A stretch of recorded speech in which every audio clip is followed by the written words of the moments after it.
abelha, formiga, besouro, barata, grilo, borboleta, mosca. Você sabe do que eu tô falando. Os insetos permeiam a vida na Terra. O que você sabe sobre eles? Eu sou o Caio. E eu sou o Pedro. Você está escutando O zumbido do mosquito, o canto da cigarra. a pulga atrás da orelha. Você está escutando Bug Bites. o seu podcast sobre insetos.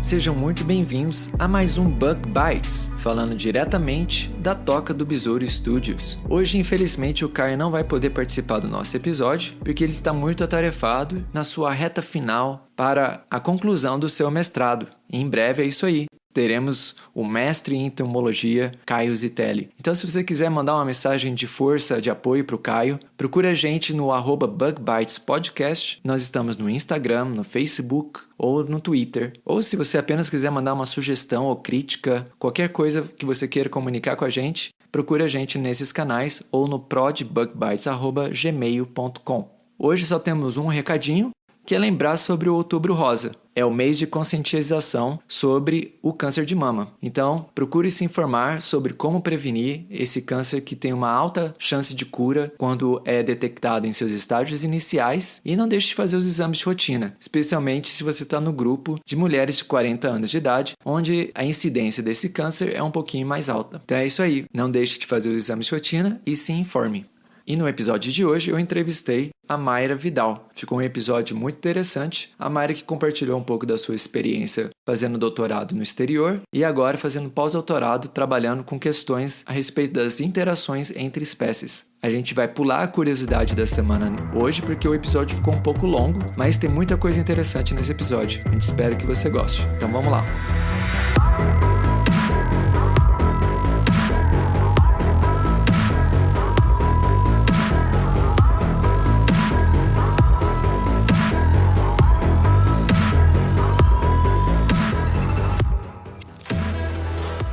E nessa semana no INSET, nós vamos falar com a Mayra Vidal.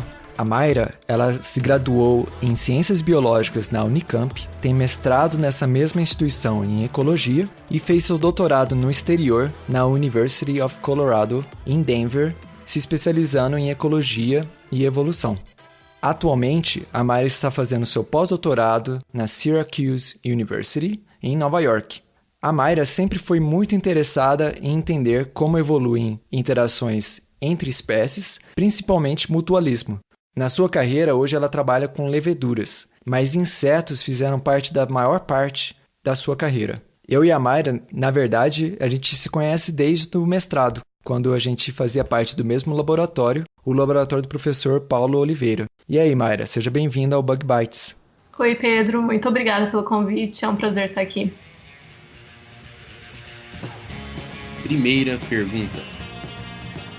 Ô Mayra, para a gente começar no INSET Perguntas, lembrando ao ouvinte que o INSET Perguntas foi formulado para mostrar para o ouvinte qual que é o perfil do cientista, aproximando assim o meio acadêmico com as pessoas que estão fora do meio acadêmico e que talvez imaginam, né, uma imagem meio idealizada do cientista, né?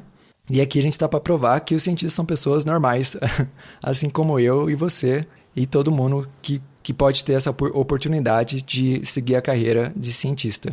Ô Mayra, então vamos começar pela primeira pergunta aqui. Como você se interessou por insetos?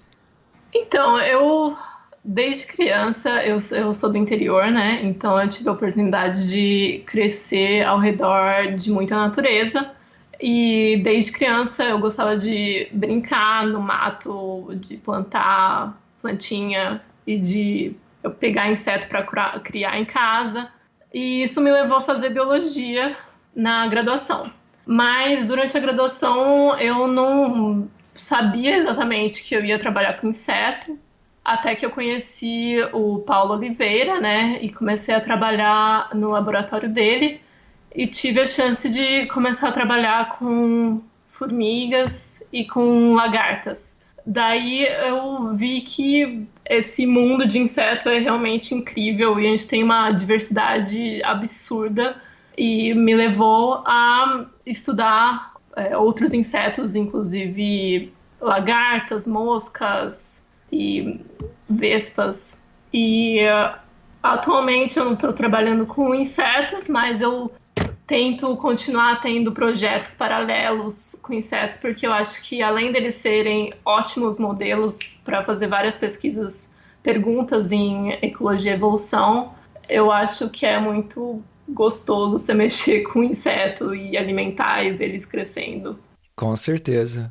É bem interessante essa sua visão dos insetos, porque introduz, né, o conceito de que os insetos eles podem ser muito interessantes pela natureza deles mesmo, né? Mas eles podem ser muito interessantes também de um ponto de vista de que você pode responder algumas perguntas maiores, né, de evolução, de ecologia, né, questões maiores da ciência, né?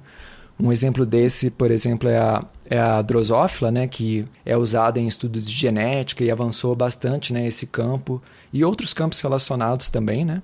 E assim também foi com você, né? Os insetos te fascinavam já desde que você era pequena e se tornaram seu objeto de estudo para questões muito maiores do que somente o inseto em si, né?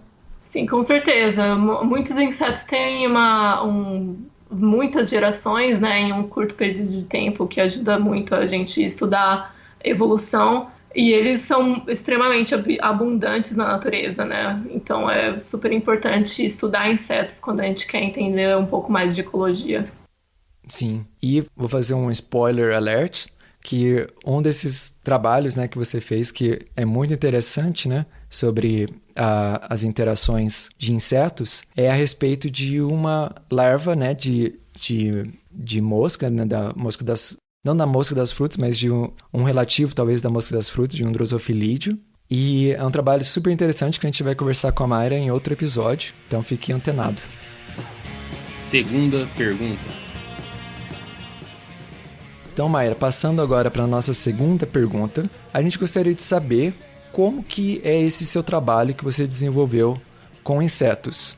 Então, acho ótimo que você falou do meu trabalho de mestrado, porque quando eu comecei a trabalhar com o Paulo Oliveira, isso era ainda durante minha graduação, a gente descobriu essa mosquinha, que é da família da mosca da fruta, que comia as formigas que iam visitar as plantas, né, que produziam néctar. Então, durante meu mestrado, boa parte do meu trabalho foi em campo, fazendo experimentos de campo, no cerrado, e eu não consegui fazer nenhum experimento no laboratório durante meu mestrado, porque essas mosquinhas eram muito sensíveis, então eu não conseguia criar elas em laboratório. Então, boa parte do meu trabalho de mestrado foi em campo. Isso quer dizer que eu ficava o dia inteiro em campo até durante a noite, algumas vezes. E daí no doutorado eu mudei um pouco minha área. Eu comecei a trabalhar com herbivoria. Então eu estava olhando mais nas lagartas, na interação com a planta e com os inimigos naturais, então os parasitoides ou predadores que atacavam essas lagartas. E durante o doutorado eu fiz bastante coleta em campo, mas eu não tive tantos experimentos em campo que nem eu tive no mestrado. E eu fiz bastante experimentos em laboratório e também fiz análise genética durante o meu doutorado com insetos. Muito legal. Eu até anotei aqui, né, você falou um pouquinho mais do seu trabalho com o drosofilídeo, né, a mosquinha que vocês descreveram, né, essa interação junto com o professor Paulo Oliveira e com o Sebastião, que na época, né, quando a gente estava no mesmo laboratório, ele fazia o quê? Fazia ainda mestrado, né, naquela época, ou doutorado? Não, doutorado. Eu acho que ele estava no finalzinho do mestrado e começando no doutorado. Sim, e hoje o Sebastião, ele é professor universitário. Você se lembra qual que é a universidade? É na Universidade Federal de Pelotas. Muito legal, né? Depois de vários anos, ele conseguiu essa oportunidade e merecidamente, né, se tornou professor nessa instituição. Mas é interessante, né, de pensar, né, na Drosophila como uma predadora de formigas, né? Porque acho que muita gente, quando você pergunta, me diga o que come formiga, a pessoa pensa no tamanduá, né? Ou pensa acho que o tamanduá só, né? Acho que é o único animal que É muito difícil ter animais que predam formigas. Sim. Mas quando você, né, se você está mais inserida, né, na ciência, né, você já amplia bastante seus horizontes, como, por exemplo, descobrindo uma mosca que come formigas. E tem, né, vespas parasitoides, né, tem outras formigas que comem formigas também, é bem interessante. Uma outra coisa que eu queria comentar, né, que você falou do seu trabalho de campo, né, à noite, né, muitas vezes, né, indo através da noite, foi no Cerrado até, né, que você fez esse trabalho? Nossa, caiu tudo aqui. Não, tudo bem. Desculpa. Sim, eu fiz no Cerrado, era na cidade de Tirapina, interior de São Paulo. E era uma área de cerrado que era uma reserva de uma fazenda, né? Então você tinha que entrar na fazenda para ir nessa área de cerrado. Sim. E é um trabalho, assim, que é muito valorizado, né? Não só na ciência brasileira, né? Mas no exterior também, né? É uma coisa que o professor Paulo Oliveira, ele sempre falou, né? Que esses estudos, assim, de base, né? Que a pessoa vai para o campo e testa suas hipóteses, fica até a noite trabalhando, né? Eu também, no meu mestrado, eu ficava no alto da árvore, né? Observando as formigas durante a noite, né? Muitos dos alunos do professor Paulo fizeram isso, e são dados, assim, que ninguém mais tem, né? Que são muito importantes para o desenvolvimento, né? De questões que se seguem, né? A partir desses estudos, né? Com certeza. Eu acho que isso é especialmente importante no Brasil, que ainda tem biomas que são pouquíssimo conhecidos. Um exemplo disso é o Cerrado, inclusive. E você dava medo, assim, de ficar à noite lá no Cerrado? Como é que era? Olha, dava, viu? Mas não tanto por bicho, eu acho que era mais por pessoas, sim. Assim, porque era muito próximo da cidade e da estrada e tal. Mas por bicho, eu achava legal, na verdade, porque você via bastante besouro que era atraído pela sua lanterna. Daí, às vezes, você tinha um besouro assim, batendo na sua cabeça. Fazendo um lençol entomológico, é esse o nome, né? Daquela armadilha de luz, né? na sua cara, sim. Assim, vindo os insetos. Mas interessante isso que você falou, né? É verdade. Muitas vezes a gente, né, biólogo, vai fazer trabalho de campo e o que dá mais medo é quando você encontra as coisas esquisitas que o homem deixou lá, né? Com certeza. Onde eu fiz meu mestrado, né? Já era um pouco mais isolado da civilização, vamos dizer assim, que foi na Ilha do Cardoso, né? E lá eu tinha medo mesmo, era da onça aparecer. Daí com razão. E o meu trabalho ainda, como eu estava pesquisando como as formigas, né, como é que funciona o GPS das formigas, né? Eu desligava às vezes a minha lanterna para não influenciar as formigas, né? Então eu ficava na total escuridão, meia-noite, no meio da floresta, e aí você só escuta os galhos quebrando, a folhagem se mexendo. Aí você tem que confiar que do lado alto da árvore você está protegido, né? Mas é bem engraçado, assim, de se pensar, né, hoje em dia, mas naquela época dava um medo bem grande, assim. Mas, Mayra, só para terminar essa parte da pergunta número 2, você comentou, né, como é que o seu estudo de insetos também envolveu, né, o sistema de lagartas de herbivoria e de parasitoides, que o pessoal que trabalha com agronomia é muito interessado, né, porque é o controle biológico, né, é o sistema que eles têm mais familiaridade por causa dos danos que se causa, né, em plantações, em culturas, né, de soja, de milho e por aí vai, né? Mas no seu caso você estava pesquisando coisas mais específicas quanto às interações desses 3 níveis tróficos, né? Então eu queria que você comentasse um pouquinho como é que faz, né, como é que a informação que você encontra, né, ajuda bastante o entendimento da evolução dessas interações e que isso não está, né, talvez desconectado da aplicação, né? Como é que você vê isso? Nossa, com certeza, não está desconectado, porque no meu doutorado eu estava tentando descobrir por que os insetos herbívoros comem mais ou menos espécies de plantas, né? Quando a gente fala de inseto herbívoro, mais de 90% deles são especialistas. Eles comem uma ou duas espécies de plantas. E só cerca de 10% são generalistas, comendo várias plantas diferentes. No meu doutorado, eu estava tentando ver por que a gente tem tantos especialistas e tão poucos generalistas, e eu estava vendo especificamente na pressão seletiva exercida pelas plantas que eles comem, né, e que eles têm disponíveis, e a pressão seletiva desses inimigos naturais. E muitas vezes a gente acaba focando bastante mais nas plantas, né, do que nos inimigos naturais, mas na verdade esses inimigos naturais, que muitos deles são controles biológicos, muitas vezes têm uma pressão seletiva mais forte nos insetos herbívoros do que as próprias plantas. Então, no meu doutorado, entender como que essas duas forças seletivas influenciam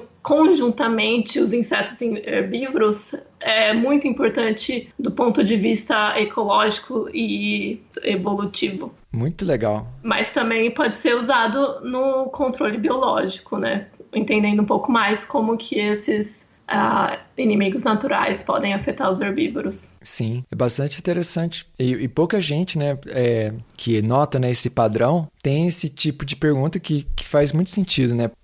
Por que existe tantos especialistas, né? Porque intuitivamente parece ser um mau negócio ser um especialista, né? Com certeza, sim.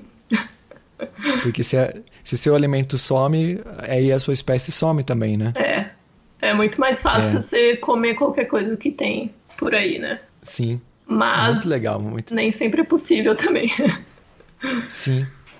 Muito legal, muito interessante. Dá pra ver, né, como é que não só, né, a ideia do controle biológico dos parasitoides, né, pode ser integrada aí com um conhecimento aplicado, né, como também a pergunta mais básica, que realmente é por que tem tantos especialistas, por que tem tantos generalistas, né? E as pestes, muitas das pestes piores são generalistas, né? Que também é contraintuitivo no segundo grau, né? Assim, pensando no que é mais comum no grupo maior de lepidópteros, né? Sim, com certeza. Inclusive, meu organismo de estudo do doutorado é considerado uma peste na América do Norte, na Europa e até na China e no Japão. Ah, que legal. Qual que era a espécie? A espécie, o nome científico é Hypanthria cunea. Ela é um erebide e o nome comum é Fall Webworm. Então é tipo... Fall Webworm. Verme de teia do outono. Do outono, É sempre difícil, né? Fazer a tradução do nome comum em inglês para português. Sim. Eu e o Carlos sempre sofre também. Terceira pergunta. Ô, Mayra, então vamos passar agora para a nossa pergunta número 3. Sempre, né, na nossa carreira a gente encontra, né, ideias, né, conceitos ou mesmo pessoas, né? Muitas vezes pessoas que te inspiram na entomologia, no estudo de insetos. Para você, qual é a ideia ou pessoa que mais te inspirou na entomologia e o porquê? Olha, eu acho que o que me inspira, acho que na ciência em geral, é o questionamento de conceitos. E teve algumas pessoas na história da ciência que fizeram isso e que acabaram mudando muito como que a gente vê alguns conceitos em biologia e outras ciências, mas atualmente pessoas na área de entomologia que fizeram isso e que eu admiro muito e que me vem à cabeça são duas pessoas, a Elizabeth Bernays e a Judy Bronstein. Elas são duas mulheres que são exemplo para mim, porque nunca é fácil ser mulher na ciência, principalmente alguns anos atrás, né, quando elas estavam começando a carreira delas. E a Judy Bronstein é um nome, atualmente é um nome quando a gente fala em mutualismo. E a Elizabeth Bernays, ela desafiou bastante esse conceito de interação inseto, herbívoro e planta quando ela deixou claro que a gente devia dar mais atenção aos inimigos naturais e como eles influenciam os insetos herbívoros. Sim, eu também tenho familiaridade com o trabalho delas e realmente elas sempre pensam fora da caixa, né? Fora da caixinha, assim. Sempre vêm com ideias bastante desafiadoras, né? Bastante inovadoras, né? Nessa parte de ecologia, né? De interações entre espécies.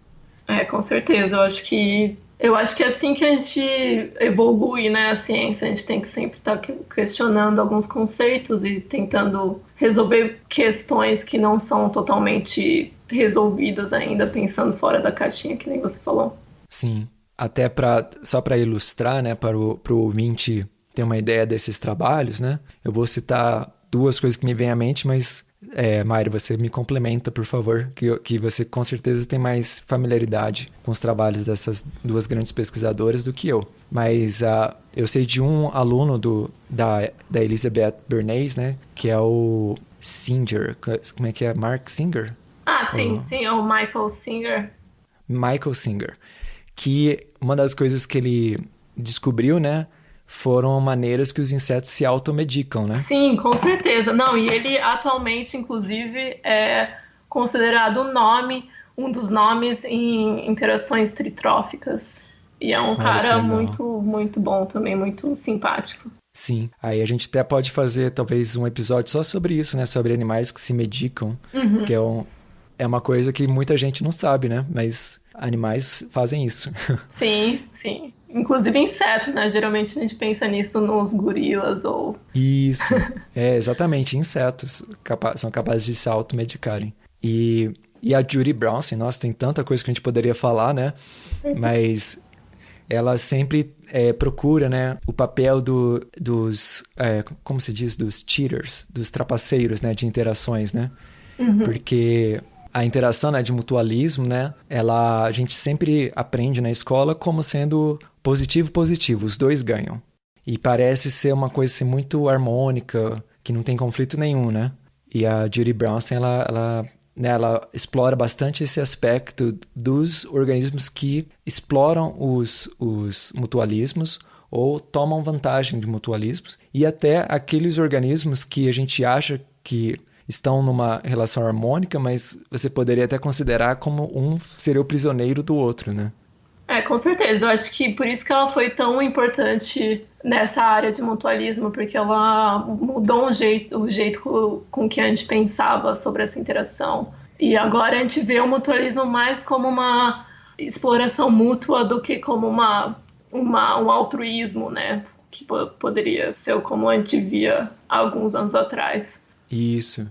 Você pegou bem na questão-chave da exploração mútua. É muito interessante, é uma coisa assim que, fora assim, do meio acadêmico, até no meio acadêmico, né, muita pouca gente sabe desses avanços que teve no estudo de mutualismos, né? Com certeza. Seria bem interessante também a gente pode conversar talvez um episódio inteiro só sobre isso. Sim. Ótima escolha das suas duas pesquisadoras que te inspiram. Muito legal. Muito obrigada. Quarta pergunta. Então, Mayra, vamos passar agora para a questão número 4. E aqui a gente pega mais no perfil do pesquisador, no sentido, fora um pouco assim, tanto do estudo no laboratório, no campo, né? Mas da pessoa como uma pessoa que também precisa relaxar e tem seu tempo para desestressar, né? Vamos dizer assim. Então, a gente queria perguntar para você, que tipo de conteúdo ou mídia, né? E mídia pode ser livro, pode ser filme, pode ser canal no YouTube, podcast, qualquer mídia mesmo, que você consome no seu tempo livre e que você indicaria aos ouvintes. Olha, eu fiquei super feliz de ser convidada para fazer esse podcast, porque eu sou louca por podcasts. E eu ouço, assim, durante o trabalho, em casa, qualquer hora que eu possa, eu estou ouvindo um podcast. E eu recomendaria muito o Radiolab. Eu gosto também de podcasts que contam história. A maioria desses são em inglês, mas eles são bons para treinar bastante a escuta, porque eles são bem fáceis de acompanhar. E além do Radiolab, que é mais sobre ciência e algumas vezes outras coisas também. Tem podcasts que contam história que eu gosto. Tem o Snap Judgment, que é muito bom. Ah, esse é muito bom mesmo. Eu gosto dele. Às vezes ele tem um especial de Halloween, assim, que é histórias assustadoras, que é engraçada. Uhum.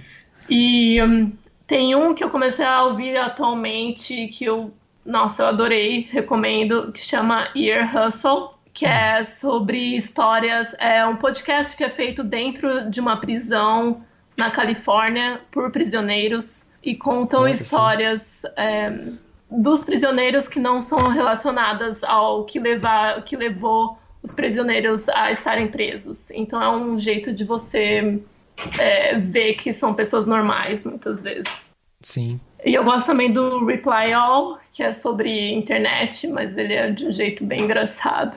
E eu gosto também fora podcast, tem vários outros, mas fora os podcasts eu gosto muito de filmes e livros, mas ultimamente eu não tô lendo muito porque chego cansada e eu quero alguma coisa mais fácil, geralmente. Sim. Ah, com certeza. Muito legal essas suas sugestões. Eu não tinha ouvido falar desse dos prisioneiros, parece muito interessante. Não, é muito bom, eu recomendo bastante. Muito bom. E esse estilo, né, de contar história, né, que muita gente conhece como storytelling, né? Uhum. É bastante comum, né, em podcast, mas a gente não vê tanto assim em português, né? Mas em inglês é um dos formatos mais comuns, mais populares, eu diria, não mais comuns, né? Eu acho legal esses podcasts de contar histórias que você acaba vendo outras perspectivas, vendo outras pessoas, né? Contando um pouco Sim. da vida delas. Também, para quem não conhece, né, dos nossos ouvintes, essas histórias não são histórias assim inventadas, né? Às vezes podem até ser inventadas, mas geralmente é alguém contando da sua experiência ou de algo que aconteceu com aquela pessoa. E assim são histórias fantásticas geralmente ou muito interessantes que tem, como você falou, né, Mayra, um ponto de vista que você não teria pensado daquela maneira se você não fosse aquela pessoa ou se você não tivesse escutado a pessoa falando, né? Sim, com certeza. Eu acho que vale a pena dar uma checada. Sim. Vai ser assim, 40 minutos que vão passar bem rápido. Sim. E o Reply All também, eu também assino embaixo. É um podcast muito bom também. Quinta pergunta. Então, Mayra, vamos para a nossa pergunta número 5. No seu estudo com insetos, né, em departamento de entomologia ou de zoologia, né, que você já passou por diversas instituições, né, formou diversos grupos de amigos, né? Você já passou assim por alguma situação engraçada ou curiosa que você gostaria de compartilhar? Olha,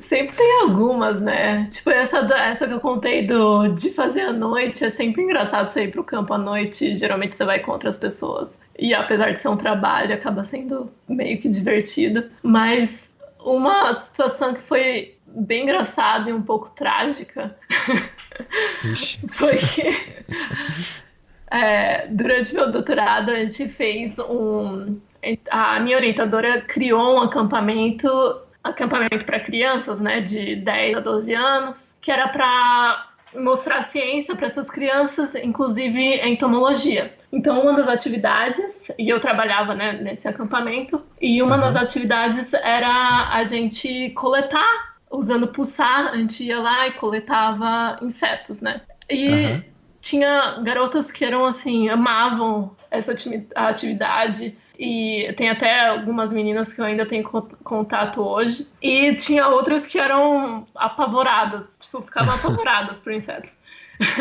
Sim. Daí a gente coletava lá fora e tal, e todo mundo gostava de coletar, mas daí a gente voltava, né, e tinha que montar a nossa caixa entomológica. Sim. E para isso a gente tem que matar um inseto, né? Ah, sim. E elas não gostavam muito dessa parte.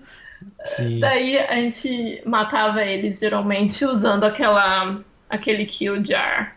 Sei. E que você coloca uma substância que é meio que uma câmera de gás, né? Pra matar os insetos. Isso. Que no Brasil geralmente se usa acetato, né? Se eu não me engano. Deve ser o mesmo aqui. Eu não lembro qual que era direito. Deve ser, sim. Mas daí eu acho que uma das meninas ela não colocou o suficiente. Daí, tipo, eu acho que o inseto, assim, parou de mexer, mas não tava morto. Daí Sim. ela tava, eu acho que era uma libélula, inclusive, grande.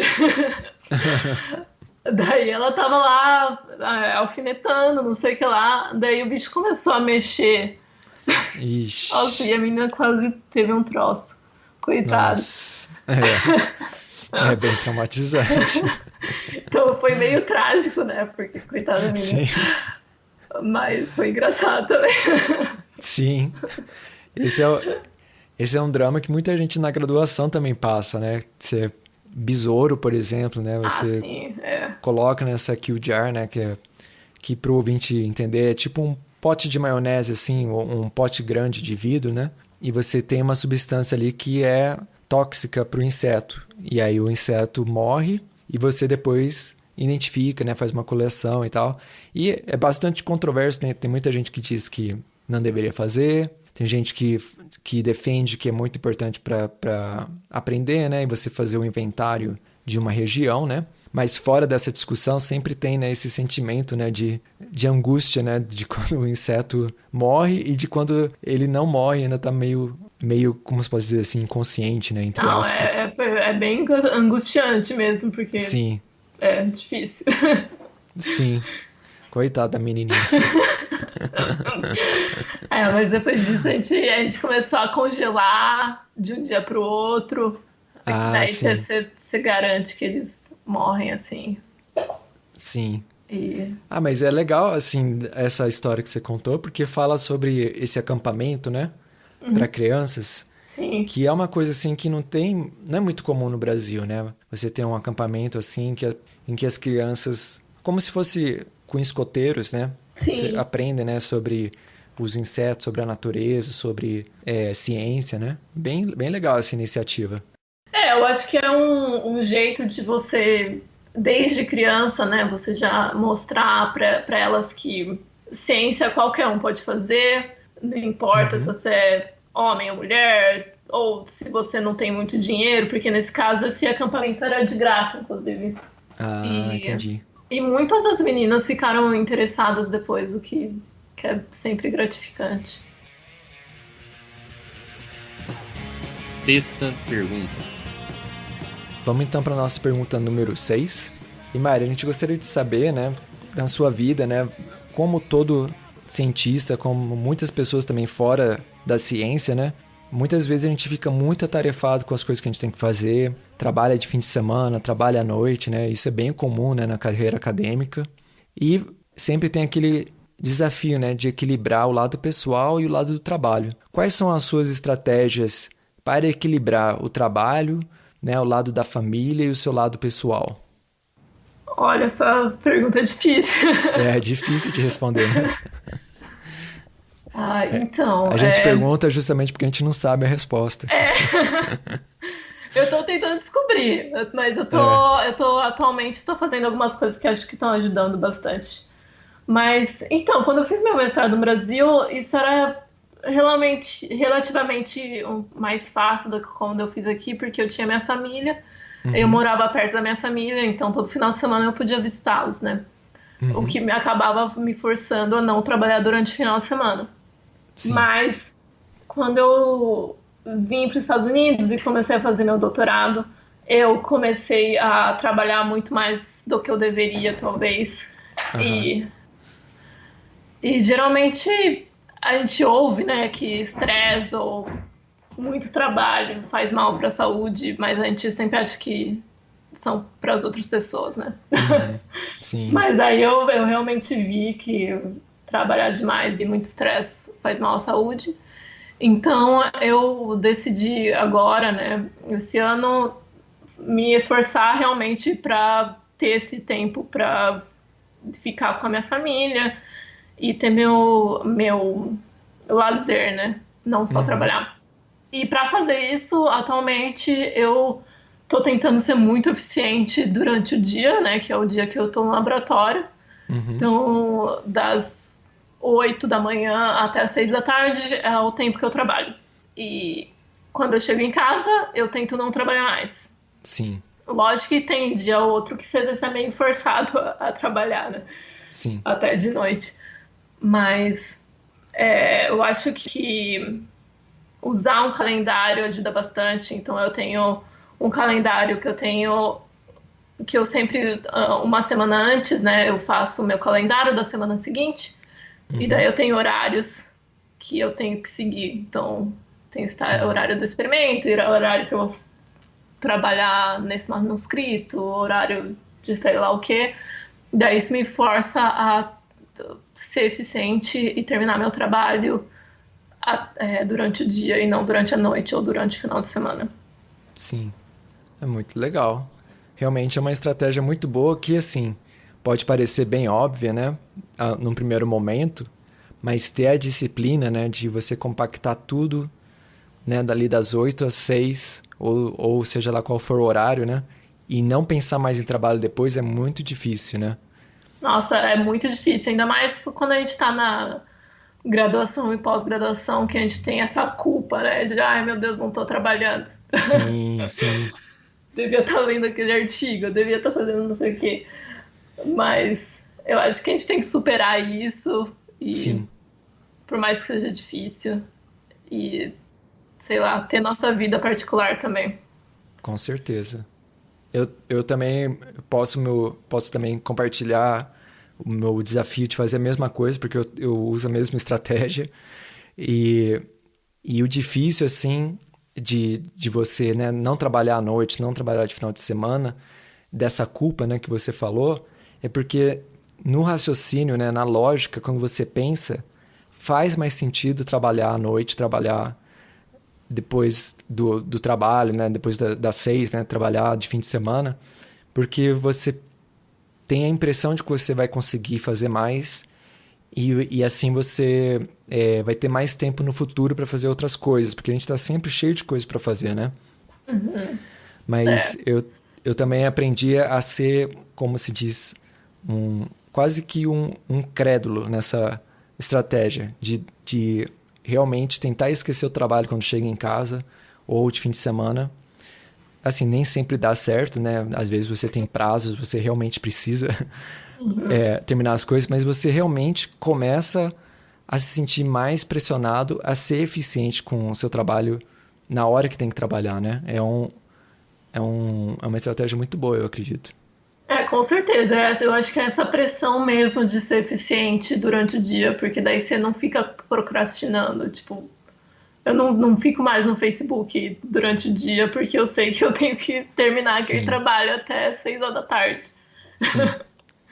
Sim, são pequenas coisinhas que a gente vai mudando, né? Às vezes a gente tem o costume de, sei lá, fazer uma pausa do café na manhã, uma pausa do café à tarde, né? Pra conseguir continuar trabalhando, né? Mas às vezes você pulando a pausa do café ou fazendo uma pausa menor, né? Você já consegue manter o ritmo de trabalho, né? Porque você sabe que não vai ter aquela hora depois das 6, né? Para trabalhar de novo, né? É bem uma reeducação, né? Das expectativas, né? 7ª pergunta. Então, chegando na nossa pergunta número 7, a última pergunta de hoje, a gente quer saber de você, Mayra, qual é o inseto mais legal e por quê?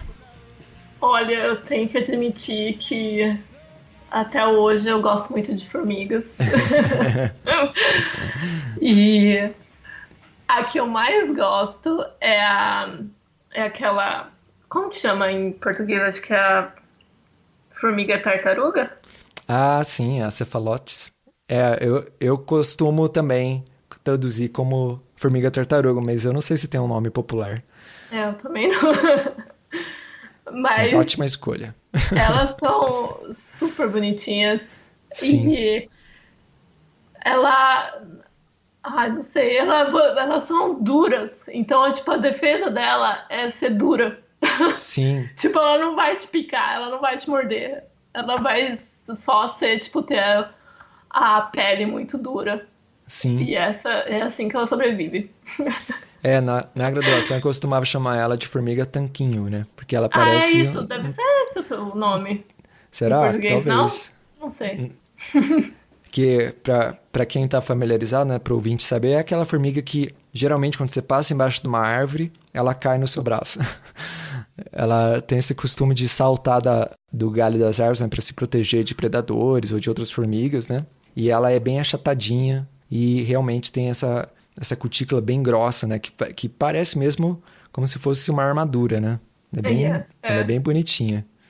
Elas são, nossa, eu adorava elas em campo. E tem gente, né, que chama ela de formiga Darth Vader. Não sabia. Se você colocar no Google Darth Vader Ant, né, a palavra de formiga em inglês, né, A-N-T, Ant, e dá no Google lá, você vai ver a imagem, é que você olhando num certo ângulo a cápsula cefálica, né, a cabeça da formiga, de uma espécie em especial, né, não é qualquer espécie, ela tem esse formato que parece um pouquinho, assim, lembra um pouquinho o capacete do Darth Vader. Parece mesmo. Mas muito legal, Mayra. Fiquei contente com a sua participação. Nós do Bug Bites agradecemos bastante que você tenha disponibilizado o seu tempo para conversar com a gente. Acho que ficou muito interessante, muitos pontos legais que você acrescentou aqui no podcast e para o nosso ouvinte também. Muito obrigada. Eu adorei essa oportunidade, realmente. Muito obrigada pelo convite. Foi um prazer. Com certeza a gente vai procurar você de novo para episódios futuros. Ótimo. E para o ouvinte que ficou interessado, né, no que você faz, nas coisas que você conversou hoje, qual que seria assim, a melhor maneira de eles contactarem você? Então, eu tenho um website, se você quiser visitar, é mairavidal.weebly.com. E qualquer coisa também você pode mandar um e-mail. Meu e-mail é mairacvidal@gmail.com. E no meu site, eu acho que eu tenho meu Facebook também. Eu devo ter meu Twitter e o meu Instagram. Eu não uso muito o Twitter, então não sei se vale muito a pena mencionar. O Bug Bites também não usa muito o Twitter. Mas legal, esses são bons meios de comunicação. A gente vai disponibilizar pelo menos o website na descrição do episódio.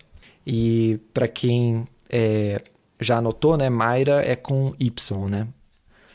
Mayra com Y, Vidal, vidal.weebly.com. E aí a gente coloca também o link, esse mesmo link na descrição, quem quiser acessar depois. Então tá, muito obrigado, Mayra. A gente vai ficando então por aqui. E para o ouvinte, até semana que vem. Tchau.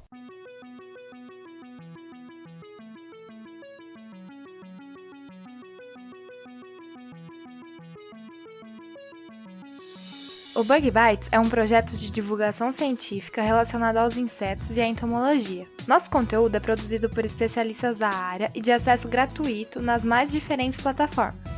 O apoio de nossos ouvintes é muito importante.